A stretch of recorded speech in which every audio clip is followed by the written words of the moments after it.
The histology of the special senses. For this topic, we will be describing the histology of the eyes, the ears, and we will be including the nose as well. And in between the lecture, I will be discussing a little of common clinical conditions affecting these special senses. Let's take first the histology of the eye. The functions are the following, but I believe this will be taken up in physiology already. And also, again, this is a repeat of what has been discussed in gross anatomy. So there are 3 layers of the eye, okay? The fibrous, the vascular, and the neural layers. Now, the first layer is called the fibrous, aka the external layer. And there are 2 main structures that make up the first or the fibrous layer. First is the sclera. We all know that the sclera is the white part of the eye, and it actually occupies the posterior 5/6 of the entire eyeball. Okay? It is very tough. Being tough, it protects the internal delicate structures of the eyeball. And aside from that, aside from being able to protect the internal structures of the eyeball, it also serves as attachment of the extrinsic eye muscles. The sclera is made up of dense, irregular connective tissue, specifically type 1 collagen. And it is made up of plenty of blood vessels. This sclera, which occupies the posterior portion of the first layer, extends itself posteriorly or thickens posteriorly to become one of the covering of the optic nerve. Okay, so that is that sclera. So dapat tandaan nyo lang dyan, it is dense connective tissue, specifically type 1 collagen, and it contains plenty of blood vessels. What about the second part of the first layer? The cornea is the anterior part. So anterior 1/6 of the first layer of the eyeball. No? It protects the anterior surface of the eye. It is transparent. Hence, ang function niya is to refract or to bend incoming light.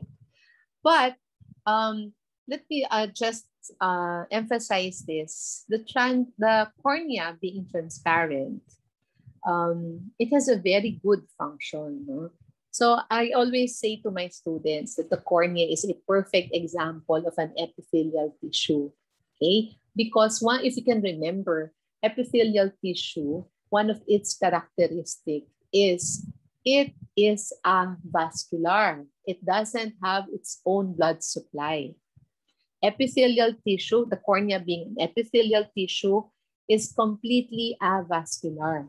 That's why the cornea as an organ can be transplanted to another person without fear of rejection. Kasi nga, wala siyang blood supply. Okay? But we will be studying the histology of the cornea. And the cornea has 5 layers. So itong 5 layers na to, paano natin matatandaan yan? Probably yung iba sa inyo, they know already the mnemonics of this. No? It's A, B, C, D, and E. Okay? Para mas madali ninyong matandaan. A, B, C, D. So this is the first layer. It's called the external stratified squamous non-keratinized epithelium. Let's go first to the lecture here. No? So it's external stratified squamous non-keratinized. Paano naging letter A yan?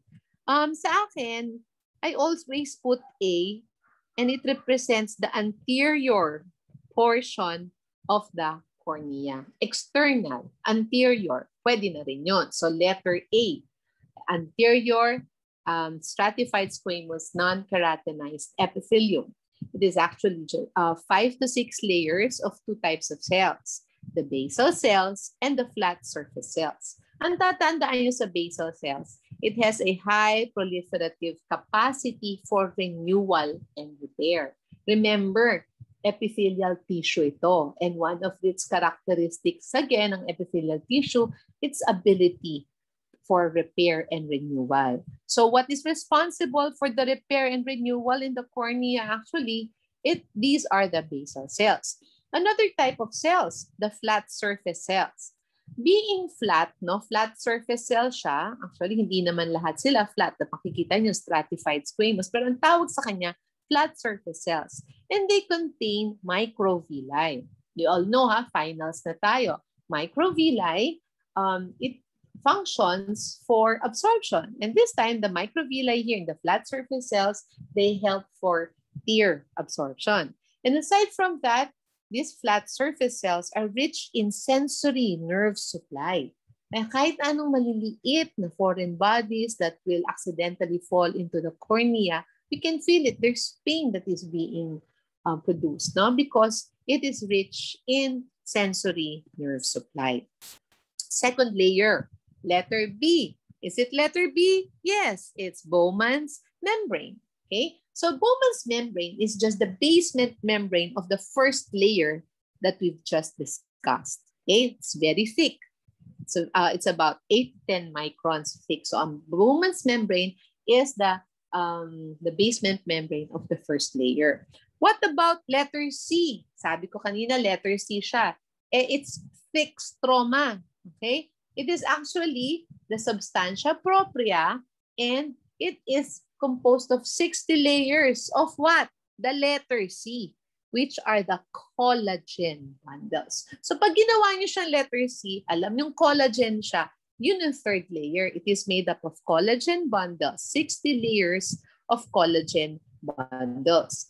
And this parallelism of the collagen bundles, parallel arrangement, contributes to the transparency of the cornea. The parenchyma here are called keratocytes. Okay, keratocytes. That is opposing keratinocytes. No? Iba ang keratinocytes sa skin yon. Ito, keratocytes. Kaya nga yung term ng that has something to do with the inflammation of the cornea is keratitis kasi based on these types of cells. What about the fourth layer? It's called Descemet's layer, and it is indeed letter D, di ba? So Descemet's layer naman is the basement membrane again of the fifth layer this time. Okay? So it's called the inner simple squamous epithelium. Kung magbabasa kayo ng Junquera, this layer is referred with two terms, epithelium, and they also use the word endothelium. So either or, tama rin siya. That is the fifth layer. So ang fifth layer is letter E. That is the inner simple squamous epithelium. These are metabolic active cells. It regulates proper hydration for maximal transparency and optimal light refraction. Tandaan nyo, class, it is just a single layer of flat cells. Okay? So class, balikan natin yung picture kanina. Totoo bang 5 layers siya? Totoo bang A, B, C, D siya? Yes. Okay? So let's review. The first layer is called the anterior external stratified squamous non-keratinized epithelium. And remember the two types of cells there. Then there is a layer there, letter B. It's the Bowman's layer. No? Hindi kayo magkakamali. Yung Bowman's layer, that's second. No? So that is the basement membrane of this first layer here. Then we have a very thick stroma, which is letter C, kasi made up of collagen bundles. And then we have letter D, Descemet's membrane, which is the basement membrane of this endothelial layer here. Simple squamous epithelial tissue. Okay? So layers of the cornea, A, B, C, D, E. Let's go to the next. We're done with the first layer. Let's go to the middle layer. It is known as the vascular layer. One structure here is the limbus. It is also known as the corneoscleral junction. It is a transitional area between what we call the opaque sclera here, this portion here, and this one is the transparent cornea. Okay? So ito yung tinatawag nating corneoscleral junction, aka also known as the limbus.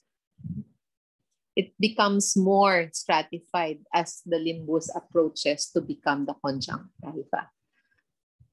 This picture will show us again the scleral venous sinus, no? Ito yung portion na yan. And let's go back to that other portion here. Okay? So ito, the conjunctiva, the limbus contains this one class, the scleral venous sinus. Okay, so yan yung tinatawag na canal of Schlemm. So this next picture just enlarges this portion here, the scleral venous sinus. Later on, meron tayong clinical correlation associated with that. What about other parts of the middle layer? The choroid, that is the posterior 2/3 of the middle layer of the eye. It is well vascularized. Okay, it contains plenty of melanocytes. Yung melanocytes dyan will help prevent the light to enter except through. Kailangan sa pupil lang papasok ang light. And aside from that, the choroid contains plenty of blood vessels. We call it the inner choroidocapillary lamina. Of course, if it's a blood vessel, it has something to do with nutrition. There's another membrane here. We call it the Brooks membrane. And it is between, you will see later in the picture, it is between the choroid and the retina. The first layer of the retina, actually. Okay? So what is this Brooks membrane? It is collagen. It is elastic fiber. Okay? Next. This is a picture to show us the choroid. Okay? This picture will show us where the Brooks membrane is located. I've mentioned a while ago that the choroid, this portion here, this portion, wait ha, okay. This is the choroid.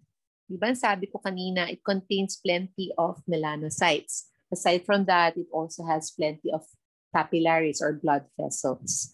Now, between the choroid, this is the choroid, and the retina, these are the 10 layers, no? We can appreciate a very thin membrane, no? And this is what we call the Brooks membrane. It's made up of collagen, it's made up of elastic fibers, it's very thin, and it is the boundary between the choroid and the first layer of the retina, which is the pigment layer epithelium, okay? Or the retinal pigment epithelium.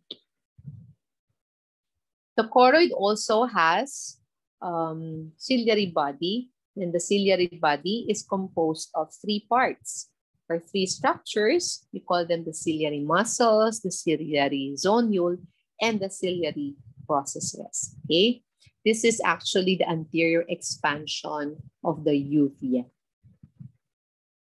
So the ciliary body is made up of the muscles. What types of muscles are this? Now, what type of muscles are this? It is made up of 3 groups of smooth muscles, and it functions with affecting the shape of lens, no? In accommodation. Tandaan nyo, yung lens accommodation niyan, we take that up in physiology. So the smooth muscles has something to do with lens accommodation. What about the zonule? No? The zonule, it helps or holds the lens in place. And these ciliary zonule are actually fibers. And these fibers are made up of fibrin 1 and 2.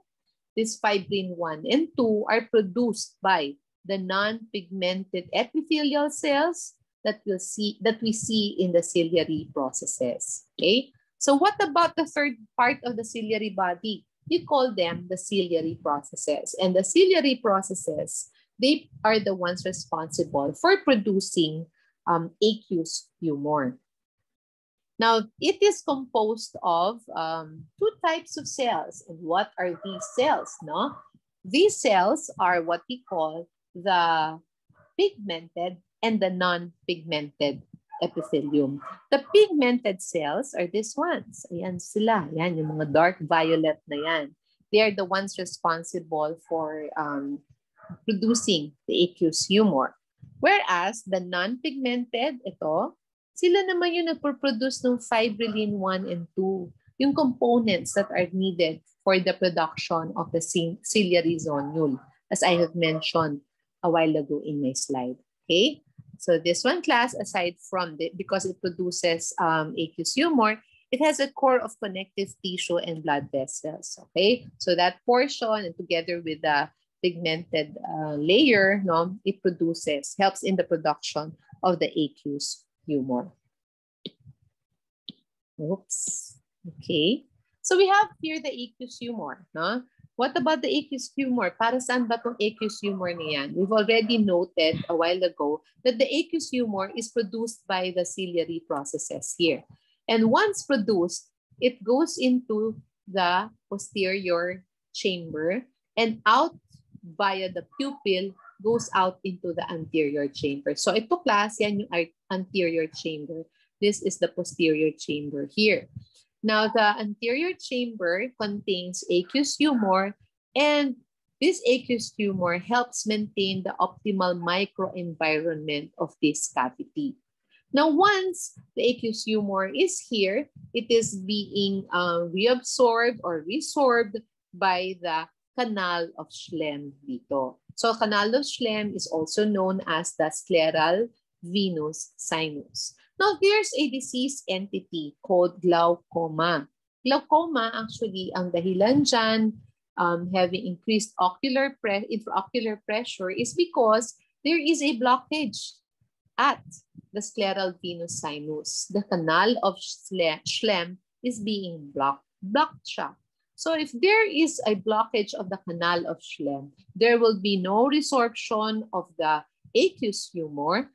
There will be an increase in pressure here, intraocular pressure. No? Magkakaroon ng intraocular pressure. Increase intraocular pressure, and if it is left untreated, it will press the contents posteriorly.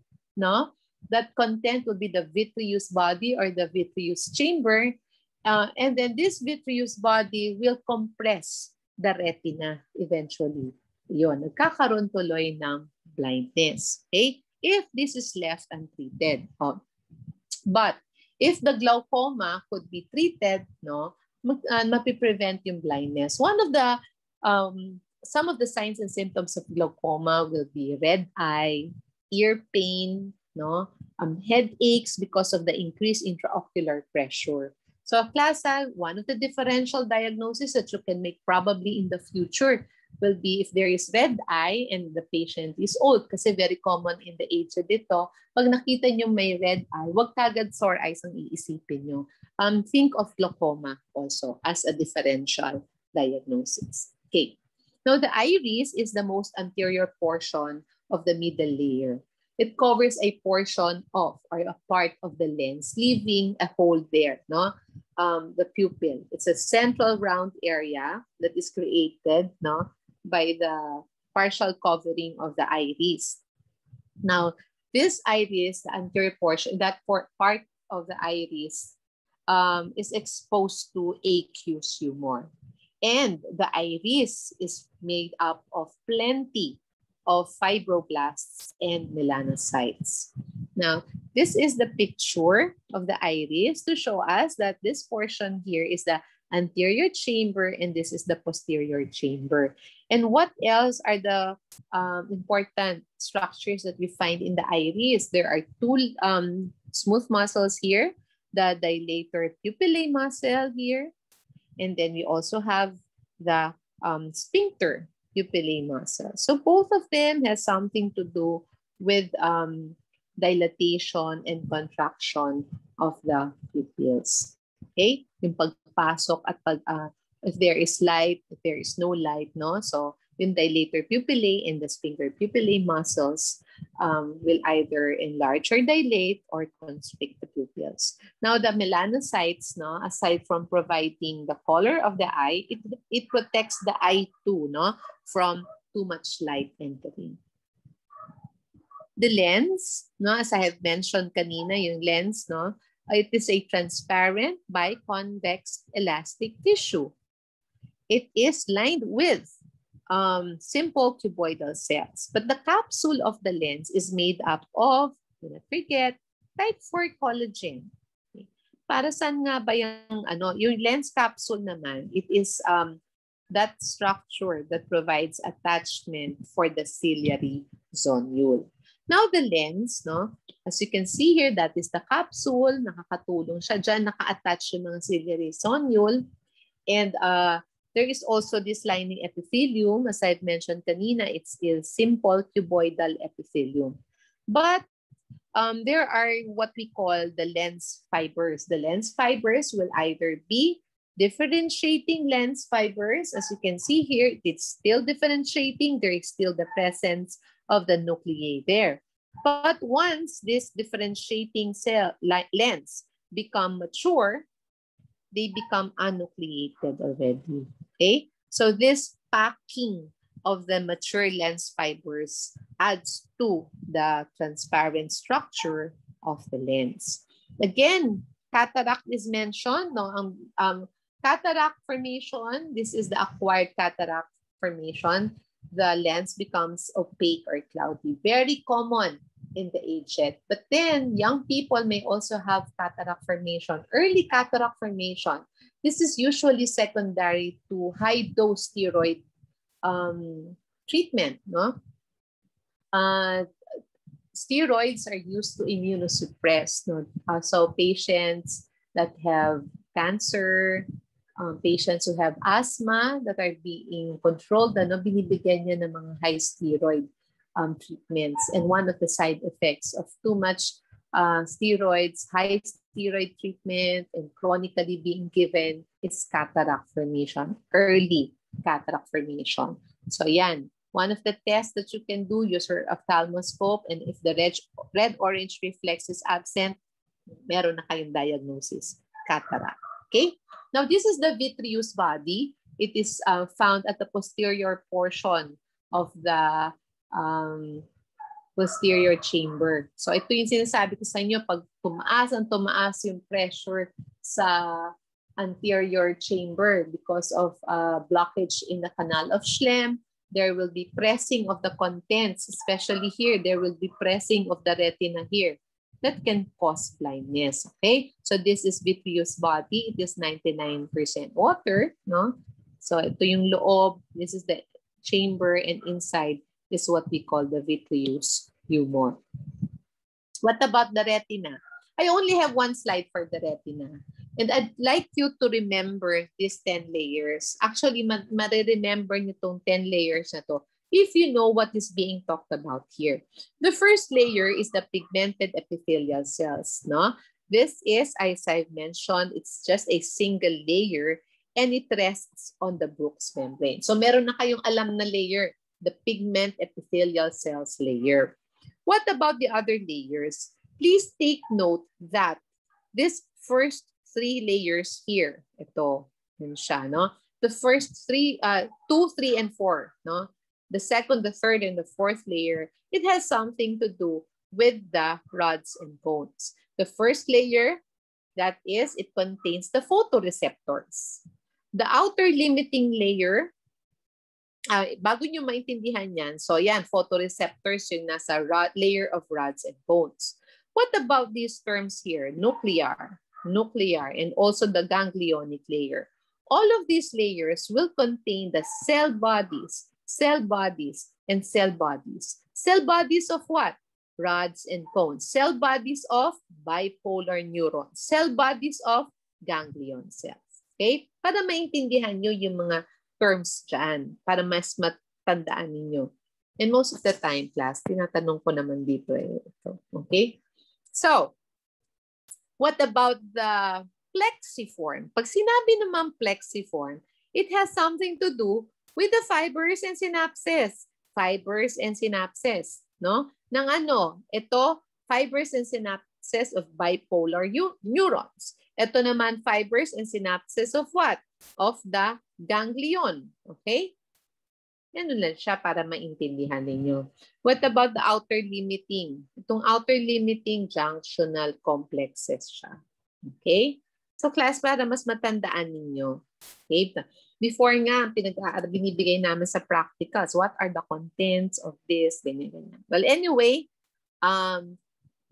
these are the 10 layers. Pero para sa akin, ano, sa theoretical exam, aralin nyo nun. Okay? Okay. Let's go to the next. No? Accessory structures. The conjunctiva covers the exposed anterior portion of the sclera. It will eventually, it is filled up with, it is lined with stratified columnar epithelium with small goblet cells. The conjunctiva contains plenty of blood vessels. Diba? Nagkakaroon tayo ng mga sakit with regard to the conjunctiva. What do you call that? Conjunctivitis. Huh? This inflammation of the conjunctiva may be due to bacterial, viral, or even allergies. No? Makikita natin yung pasyente, mapula ang mata at punong-puno ng mucus formation. And when it dries, it becomes damuta. Okay? What about the eyelids? The eyelids, this contains skin. Meron din siyang muscle. Okay? Meron din siyang conjunctiva. It is a protection of the eye, of course, when it closes especially. The skin is loose and elastic.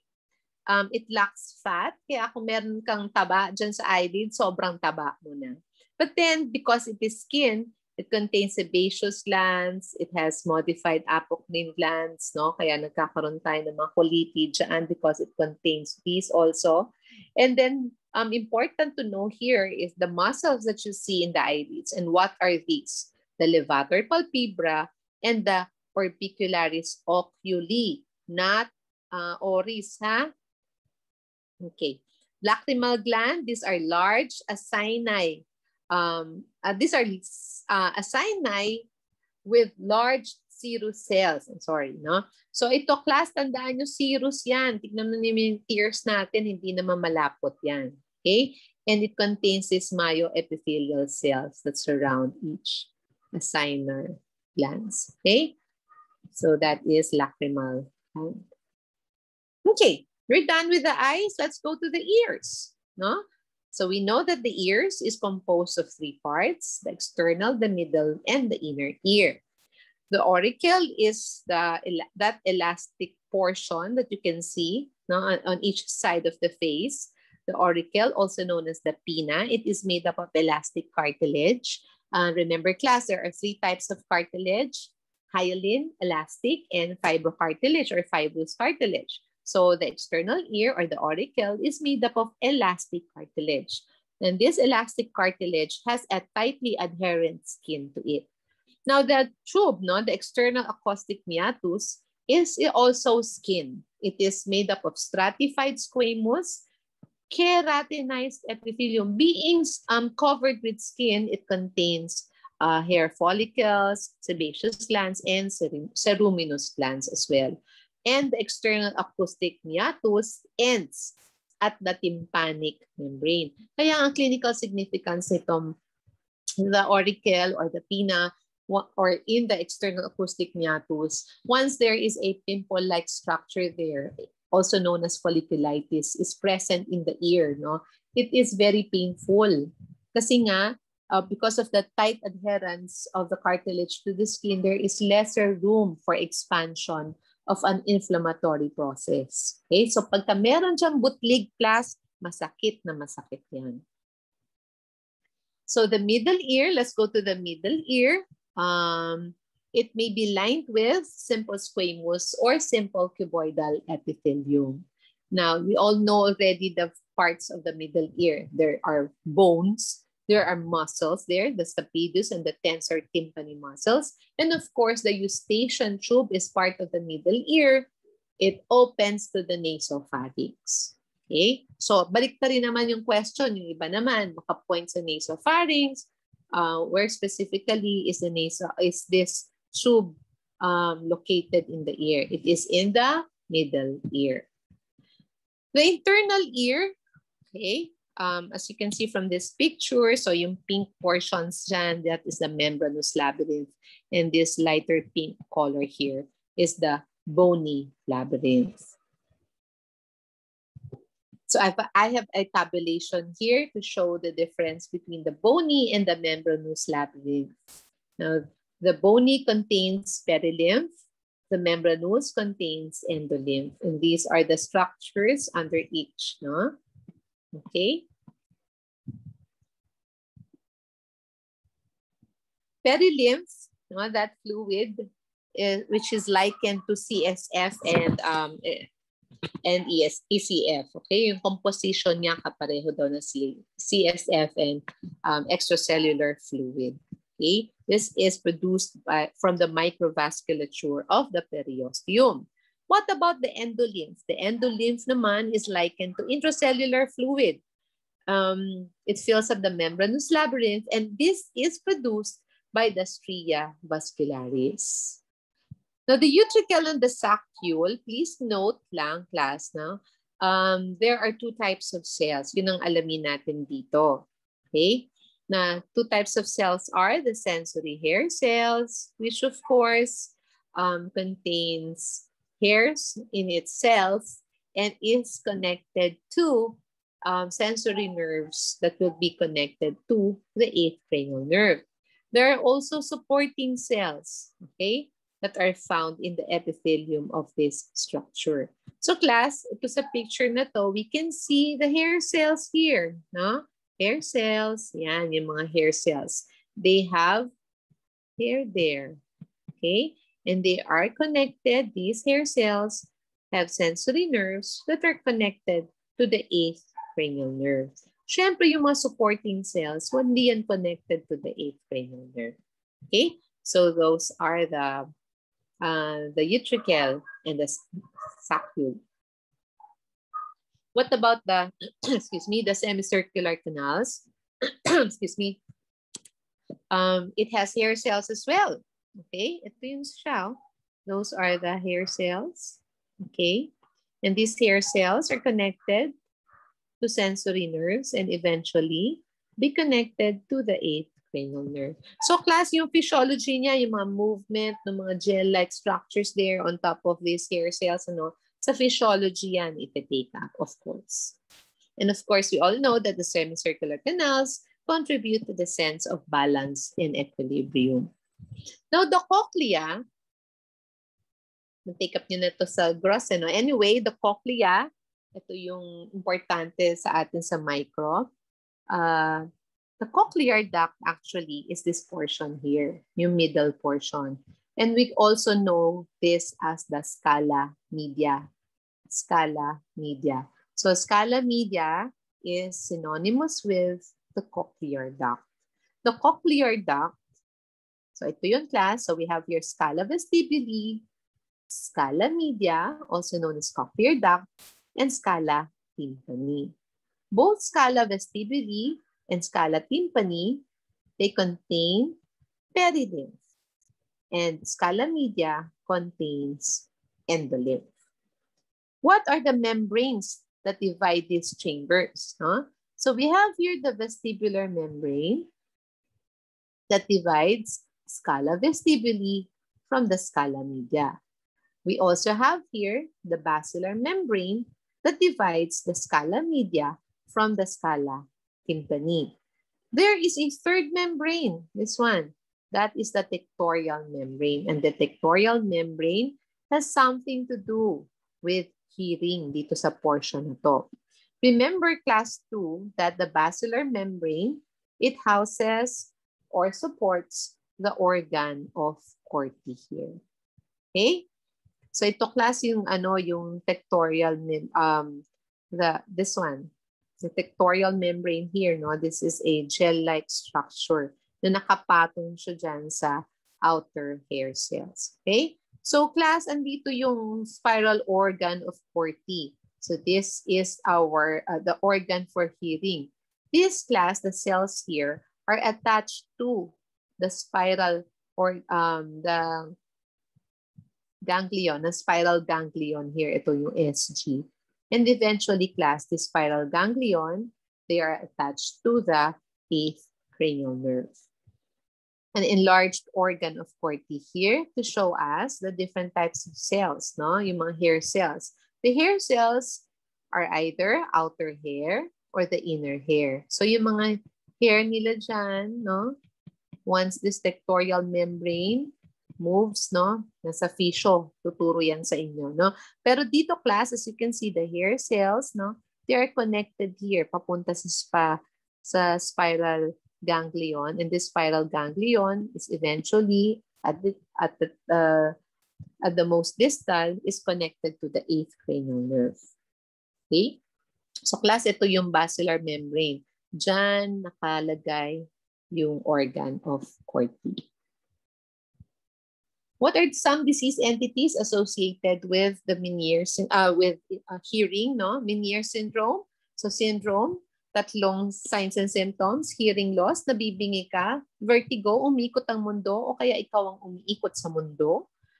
And tinnitus also, that is ringing in the ear. Sa Tagalog, umuugong, no? Kasama yan. It is part of the Meniere's syndrome. Otitis media, it is infection of the middle ear, media, no? Paano nangyayari ito?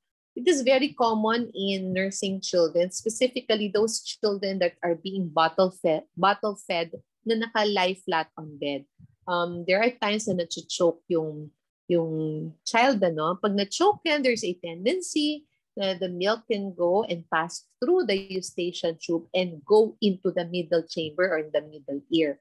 Stasis of milk there, no matter the quantity probably, no? Basta nagkaroon ng milk doon, it could be a cause of infection. So, nagiging otitis media. Labyrinthitis is inflammation of the inner ear. Okay. And class, histology of the nose. The nose has two components, the vestibule and the nasal cavity. The vestibule, that is that area wherein you can poke your finger, no?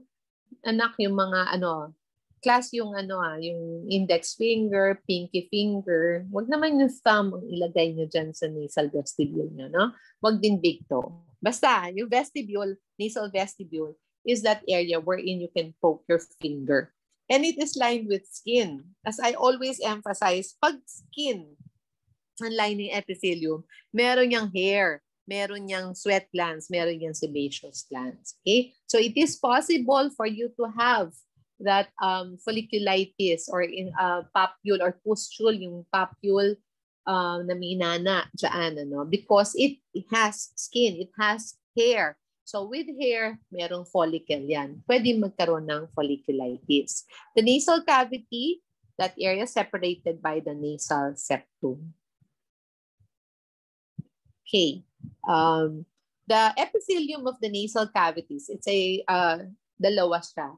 May respiratory epithelium, may olfactory epithelium. Pag sinabing respiratory epithelium, it is pseudostratified, columnar ciliated with goblet cells. Now, remove ninyo yung goblet cells. That is olfactory epithelium. So if you define olfactory epithelium, it is pseudostratified, columnar ciliated. Okay.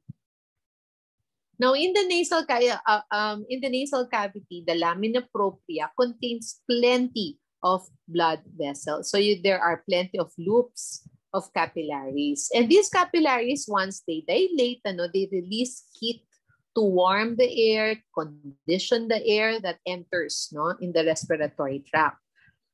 Also, there will be humidified water that is being secreted naman from small seromucous glands. Okay. So the lamina propria, aside from containing loops of capillaries, there is also what we call a thin mucous layer. And this mucous layer comes from the seromucous glands and the goblet cells also. Okay. Ano naman yung thin mucous layer na yan? What is its purpose? It traps particulate and gaseous impurities.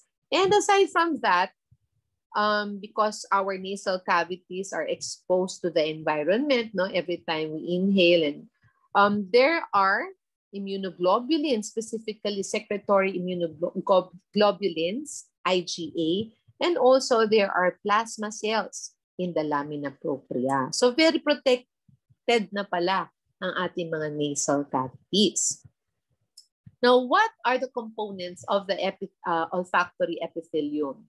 The olfactory epithelium is actually specialized for the sense of smell. It contains chemoreceptors for the sense of smell. Okay? It is found at the roof of the nasal cavity. You can find in the olfactory epithelium olfactory neurons. They are described as bipolar neurons. No? They are ciliated, but this time the cilia is non-motile. It provides a large surface for transmembrane chemoreceptors. Okay? Of course, the olfactory neurons are the ones that are attached to, or they make synapse with the other neurons in the olfactory bulb and eventually be connected to the first cranial nerve. Aside from the olfactory neurons, there are supporting cells, no? Supporting cells, there are also basal cells. Pag sinabi natin basal cells, yan yung mga source of other cells kasi they are considered as stem cells. There are also olfactory glands, no? Also known as Bowman glands. These Bowman glands are found in the lamina propria. Yan ha, klasa sa lamina propria nakikita yung olfactory glands. These are large serous glands and the nose should be constantly wet, no? Para to facilitate the access of new odoriferous substances. So this just shows us the different parts of the olfactory epithelium, and the olfactory epithelium is found in the roof of the nasal cavity. So these are the supporting cells, and then you can see here the bipolar neurons. So dalawang areas yan, ano? Dalawa, yan, naka-attach dun isa sa olfactory bulb. Ito naman dun sa mga hair cells, no? We also have the basal cells here. They serve as stem cells. And then these are the supporting cells here, mga columnar cells. Okay. Just a tissue segment of the olfactory epithelium. Okay. Yung kanina kasi diagram. Itong ganda, oh, that is the bipolar neuron there. Also known as the olfactory neuron. Okay. Just to define one of the clinical entity, no, last and only one clinical entity with regard to the nose. Anosmia or hyposmia is the temporary loss or reduction of the ability to smell. Okay, and this could be caused by a lot of factors. Two are mentioned here: traumatic damage to the ethmoid bone, no, and also could be damage to the olfactory epithelium. Yung mga nag-intranasal drug use. Okay. So they could also experience temporary loss of smell. Also common in anosmia, nagkakaroon tayo ng anosmia when there is allergic rhinitis, okay, nagiging stuffy yung mga nose natin, hindi masyado nagiging sensitive yung mga bipolar neurons because of the edema of rhinitis, okay? So, yun. Pero temporary lang naman ito. Okay? So, that ends my lecture. Thank you so much for listening.